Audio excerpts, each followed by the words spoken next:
मंच पर हमारे साथ जो इस विधानसभा से महागठबंधन के प्रत्याशी हैं, नौजवान साथी शमशाद आलम साहब, गठबंधन के प्रत्याशी हमारे दूसरे विधानसभा जिसके प्रत्याशी हैं माननीय श्री उदय नारायण चौधरी जी, और बहुत ही मजबूत नेता, बिहार सरकार में रहे पूर्व में मंत्री हमारे मंच पर उपस्थित विजय प्रकाश जी, मंच पर उपस्थित गोपाल प्रसाद गुप्ता जी, अनिल कुमार सिंह जी, अनु कुमार जी, बाबू साहब जी, मुरारी राम जी, राकेश कुशवाहा जी, राम लखन जी, और बहुत जिम्मेदारी से चुनाव लड़ा रहे महागठबंधन को पप्पू मंडल जी, चांदराज नामेश्वर जी, मुकेश जी, श्री अमरिंदर कुमार यादव जी से लेकर के बड़ी संख्या में यहां पर महागठबंधन के सभी हमारे नेता कार्यकर्ता साथी और इस चुनावी जनसभा में उपस्थित आदरणीय बुजुर्ग, माताएं, बहनें, नौजवान साथी और पत्रकार बंधुओं, मैं सबसे पहले आई हुई जनता का मैं बहुत बहुत धन्यवाद और आभार प्रकट करना चाहता हूं। आज हम और आप लोग जब मंच पर एक दूसरे के सामने हैं तो आज का दिन जैसे ही खत्म होगा, सूरज ढलेगा, जब कल सूरज उगेगा तो पहले चरण में बिहार की सम्मानित जनता मतदान करने जा रही है। कल जब सुबह होगी वो सुबह केवल बिहार के लिए नहीं, लेकिन जब मतदान पड़ जाएगा तो उस पहले चरण में ही नई सरकार बनने की सुबह की शुरुआत हो जाएगी। कल पहले चरण का वोट पड़ने जा रहा है और जो मैं देख रहा हूं पिछले इतने दिनों के प्रचार में जो मुझे देखने को मिला है, मैं कह सकता हूं कि बिहार की जनता इस बार बदलाव के लिए मतदान करने जा रही है। जब सरकार बदलेगी तब बिहार बदलेगा। बताओ, सरकार बदलोगे? जब सरकार बदलेगी तब बिहार बदलेगा। उसका चुनाव होने जा रहा है। ऐसी महान धरती, ऐसी पूजनीय धरती जहां पर न जाने कितने अद्भुत लोग, महापुरुष लोगों ने जन्म लिया है, न जाने कितने महापुरुषों ने, ये हमारे पास रख दो, न जाने कितने महापुरुष लोगों ने यहां, ये हमारे पास रख दो, लिया है। यही धरती है, न जाने कितने महापुरुष लोगों ने यहां, बल्कि दुनिया में अहिंसा का संदेश देने का काम किया है। ये धरती भगवान महावीर की भी है। ये धरती भगवान बुद्ध की भी है। ये हमारी बिहार की धरती जननायक कर्पूरी ठाकुर जी की भी है, जिन्होंने आम लोगों को, गरीब, पिछड़े, दलित, शोषित, वंचित, उन लोगों को जगाने का काम किया। ये महान धरती जिससे सामाजिक न्याय की लड़ाई को और ऊंचाई तक पहुंचाने का काम किया, आदरणीय लालू प्रसाद यादव जी की भी है। ये चुनाव जो होने जा रहा है, ये कोई सामान्य चुनाव नहीं है। अभी मंच पर अयोध्या से जीते हुए सांसद आदरणीय अवधेश प्रसाद जी कह रहे थे, अभी मेरे बोलने से पहले आदरणीय अवधेश प्रसाद जी अयोध्या से सांसद हैं, वो बोल रहे थे, उन्हीं की बोल में, उन्हीं की बातों को अपनी बातों से जोड़ता हुआ मैं ये कहना चाहता हूं कि अवधेश जी ने तो अवध में हराया है, बताओ आप लोग मगध में हराओगे कि नहीं हराओगे? ये बीजेपी वाले अवध में भी हारे हैं और मगध में भी हारेंगे। ये चुनाव बीजेपी वाले अवध नौकरी बनाम भारतीय जनता पार्टी होने जा रहा है। नौकरी तेजस्वी देने जा रहे हैं। नौकरी और साथियों को याद होगा, इस बिहार में जब सरकार बनी थी, देने जा रहे हैं। तेजस्वी उप मुख्यमंत्री बने थे, साथियों को याद हो, उन्हें पूरी ताकत नहीं मिली थी। बिहार में जब उप मुख्यमंत्री होते हुए भी तेजस्वी सरकार को चलाते हुए बड़े पैमाने पर नौजवानों को नौकरी देने का काम शुरू किया था। भी और ऐसा काम किया, आते हुए न केवल पैमाने बिहार में लोगों के बीच बात पहुंच गई, बल्कि पूरे देश में ये बात चली गई कि तेजस्वी बिहार में नौकरी दे रहे हैं। लोगों के बीच बात पहुंच गई, बल्कि पूरे देश में ये बात चली गई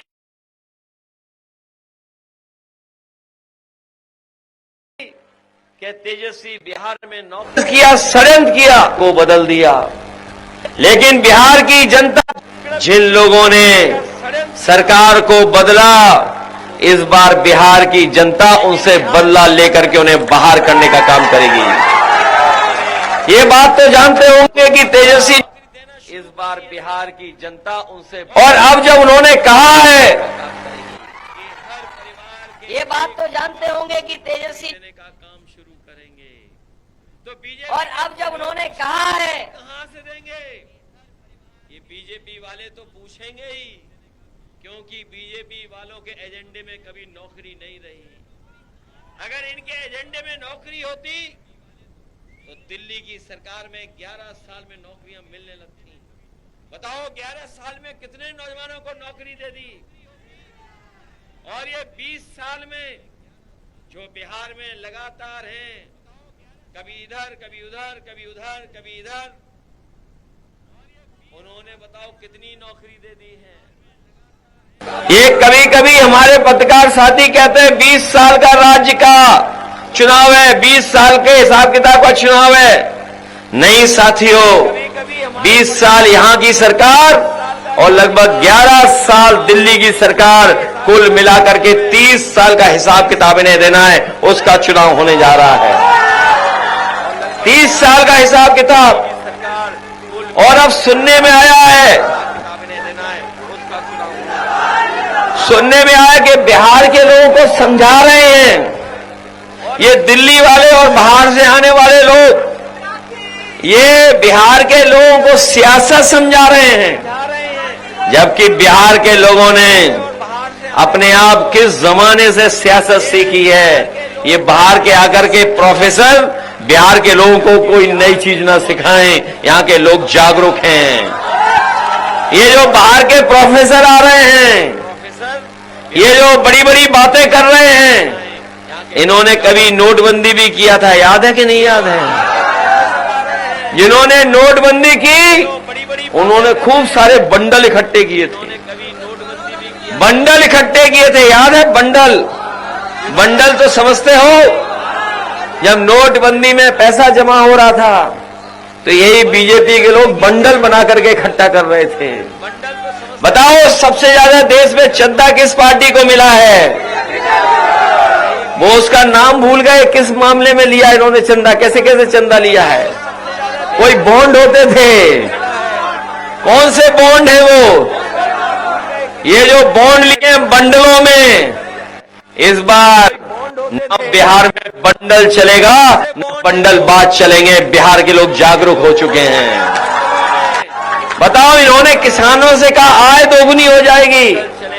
बताइए, किसान भाई भी हमें दिखाई दे रहे हैं, खेती बाड़ी करते होंगे, बताओ कहीं आय दोगुनी हो गई हो? और जब खाद लेने गए तो बताओ खाद मिली क्या आपको? न डीएपी मिली। और सुनने में आया है यूपी में तो यूपी में खाद में चोरी कर रहे हैं ये लोग 5-5 किलो की। क्या बिहार में भी हो रही है? कितनी हो रही है बिहार में? और देखिए, बिहार के लोगों बताओ, बिहार में भी हो आपका सबसे पसंदी बिस्किट पार्ले जी कितना छोटा कर दिया बीजेपी वालों ने? बताओ कितना छोटा? नहीं, उतना बड़ा नहीं, इतना हो गया है। इतना बिस्किट, सोचिए कितनी बेईमानी चल रही इनकी सरकार में। कहां नहीं, उतना बड़ा नहीं। बताओ, महंगाई और भ्रष्टाचार से पार्ले जी का बिस्किट भी छोटा कर दिया इन्होंने कि नहीं कर दिया? बताओ, डीजल कहां पहुंचा दिया, पेट्रोल कहां पहुंचा दिया, और बिस्किट भी छोटा कर दिया। अब ये बंडल में नहीं ले रहे हैं, अब सुनने में आ रहा है सोना ले रहे हैं, सोना। बताओ सोना कितना महंगा हो गया। अब ये बंडल में नहीं ले। हमारी माताएं बहनें कभी सोने की एक चीज भी नहीं खरीद सकती। बताओ खरीद पाओगी आप इस महंगाई में? ये जितनी हमारी माताएं बहनें खड़ी हैं, बड़ी मुश्किल से हो सकता है इन पे बहुत सी छोटी चीज हो, वो भी सोने की इनको नहीं मिल पा रही है। बताओ ये महंगाई किसने बढ़ाई है? बीजेपी ने बढ़ाई कि नहीं बढ़ाई? इसलिए तेजस्वी जी ने तय किया है कि जो, बताओ ये महंगाई किसने बढ़ाई है? बीजेपी ने बढ़ाई कि नहीं बढ़ाई? इसलिए तेजस्वी जी ने हमारी स्थिति नहीं चला पा रही है, इन्हें हर महीने 2,500 रुपए भेजने का काम करेंगे। 2,500। हर महीने और ये जो लोग 10,000 रुपए दे रहे हैं वो भी उधार का, और मुझे पता है किसी के अकाउंट में नहीं आया है। बताओ किसी के अकाउंट में आ गया क्या? ऐसा तो नहीं कि हमें ही बोल रहे हो, नहीं, अभी नहीं आया है। और जो आया भी है वो उधारी वाला है, और इन्होंने तो कहा था कि 15 लाख देंगे। तो अभी हिसाब किताब क्या है बताओ? अभी कितना उधार है हमारा आपका उन पर? कितना उधार है? अभी तो बहुत उधार है। इसलिए सावधान हो इन लोगों से कि नहीं हो। अभी चुनाव के वोट ही नहीं पड़े और कह रहे सरकार बन जाएगी बीजेपी की। ये जो कैमरे वाले हैं पत्रकार, इनकी गलती नहीं है। इनके जो तार जुड़े हैं ऊपर हेड ऑफिस में, हेड ऑफिस के पीछे कोई बैठा है, उसकी वजह से ये चलाते हैं कि अभी सरकार बनने जा रही है। बताओ वोट पड़ा नहीं और कह रहे सरकार बनेगी। इसलिए सावधान हो कि नहीं हो आप लोग? बिल्कुल सावधान रहना इस चुनाव में, क्योंकि ये चुनाव केवल आपके भविष्य का तो है ही है, नौजवानों आपके भविष्य का है, देश के भविष्य का भी चुनाव है। आप बिहार में हराओ, इसके बाद उत्तर प्रदेश में चुनाव होगा, वहां पर हम लोग हराने का काम करेंगे। अभी यूपी ने हराया इनको, बताओ यूपी में हराया कि हम लोगों ने कि नहीं हराया? और इनके बड़े बड़े नेता हार गए। और प्रधानमंत्री जी जो 10 लाख से कह रहे थे कि हम 10 लाख से जीतेंगे, वो भी उनके वोट कम हो गए, बच गए, नहीं तो वो भी। इसलिए यूपी ने हराया, अब बिहार हराएगा, जब बिहार हराएगा तो यूपी भी हराएगा इनको। इसलिए मदद करो आप लोग। बिहार हराएगा, जब लोग तेजस्वी मुख्यमंत्री बनेंगे तो नई उम्र के मुख्यमंत्री हैं, नौजवान हैं, नई सोच के हैं। हमारे यहाँ एक हैं एक रंग वाले मुख्यमंत्री, एक रंगी मुख्यमंत्री। हमारे यहाँ लोग नौजवानों को लैपटॉप दे रहे थे, और लैपटॉप इसलिए दे रहे थे कि जिससे वो अपना पढ़ाई लिखाई कर लें, दुनिया से जुड़ करके जानकारी हासिल कर लें, तो रोजगार कर लें, नौकरी कर लें। लेकिन वही एक रंगी मुख्यमंत्री बने तो उन्होंने लैपटॉप बंद कर दिया, लैपटॉप नहीं दे रहे। और यहाँ के मुख्यमंत्री जो चुनावी प्रत्याशी हैं, उनके जो चुनावी नाम रखा हुआ, जिनको मुख्यमंत्री बनाना चाहते हैं बीजेपी के लोग, बताओ अभी रोड शो हुआ था पटना में, कहीं रोड शो में थे वो क्या? उन्हें क्यों नहीं बुलाया शो में?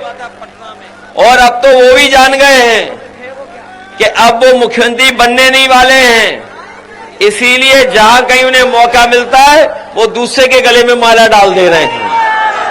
बताओ दूसरों के गले में डाल रहे हैं कि नहीं डाल रहे हैं? इसलिए साथियों, हम आपसे अपील करने आए हैं कि लाइन 10 की मदद करना आप लोग। ये आपके पुराने साथी हैं, ये लालटेन वाले आपके पुराने साथी हैं, ये पुराने साथी हैं जो आपको हक और सम्मान दिलाएंगे, आपके सामाजिक स्तर को बढ़ाएंगे, आपको नौकरी देंगे, जीविकाओं को 30,000 महीना मिलेगा और हमारी गरीब माताएं बहनों को 2500 रुपया महीना देने का काम करेंगे।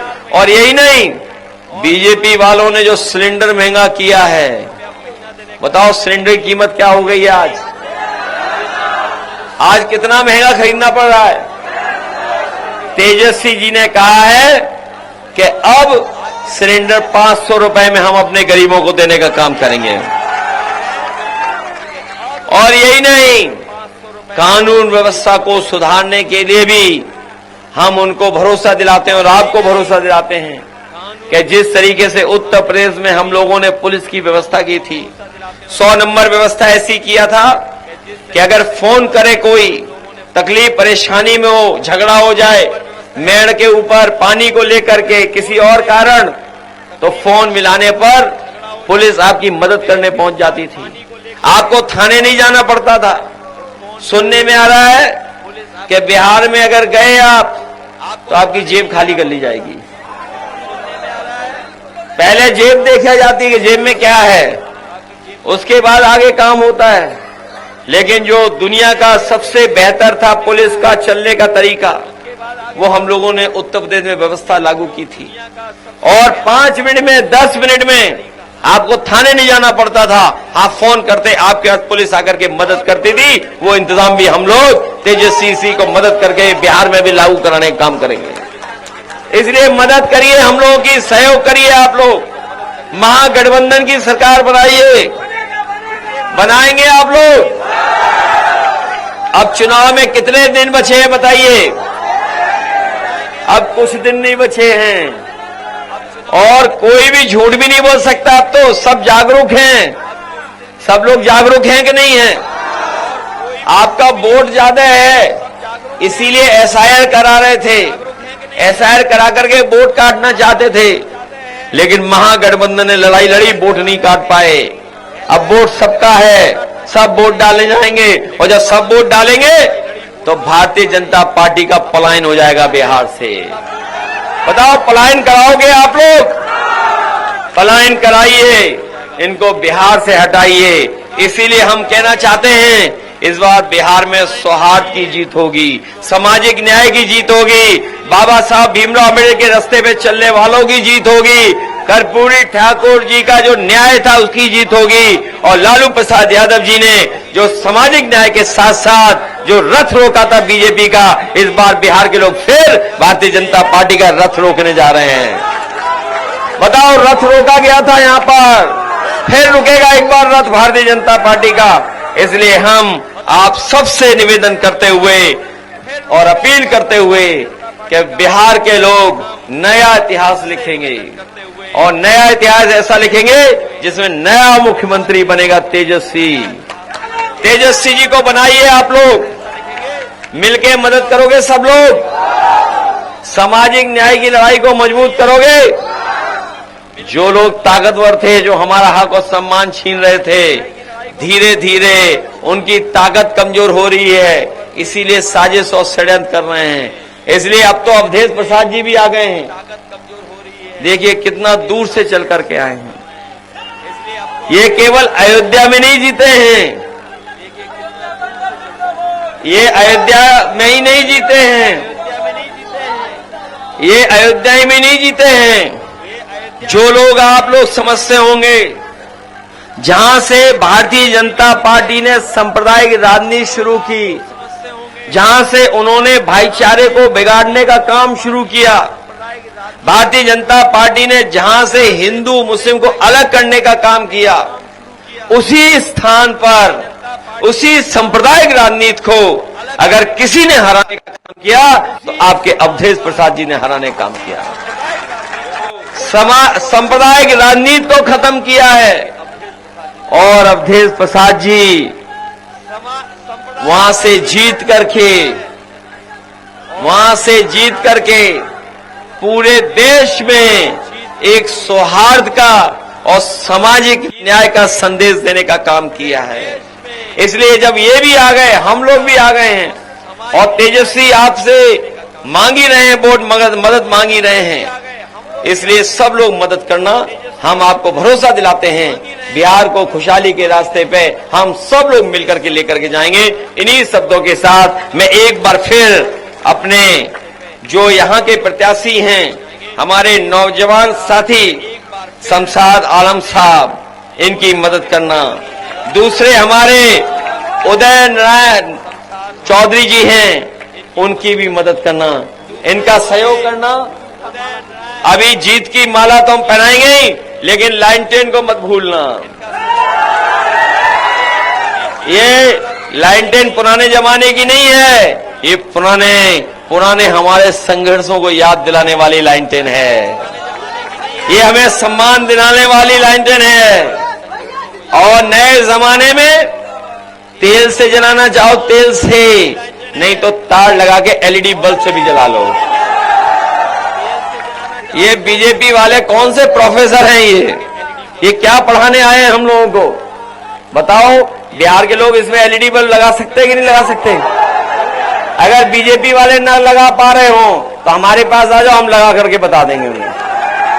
बहुत बहुत धन्यवाद, बहुत बहुत आभार प्रकट करते हैं।